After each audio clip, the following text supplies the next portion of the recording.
Ամենայն հավանականությամբ փորձ արվելու Իրանի առաջին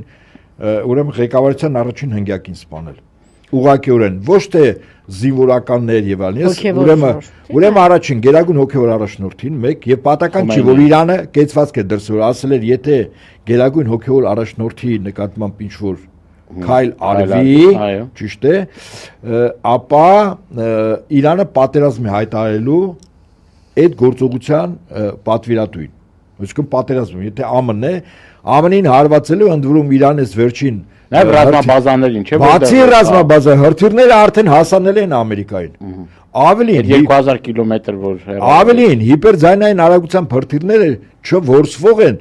ՆԱՏՕ-ի կողմից եւ Իսրայելի կողմից։ Բայց դրանք վերջին պատերազմի ժամանակ պարոն Աբեթյան դες արդյունավետ չաշխատեցին դրանից հիպերձայնայինը հիպերձայնայինը բոլորը թիրախային քանի հրթիռ խփել են բոլորը թիրախային հասել են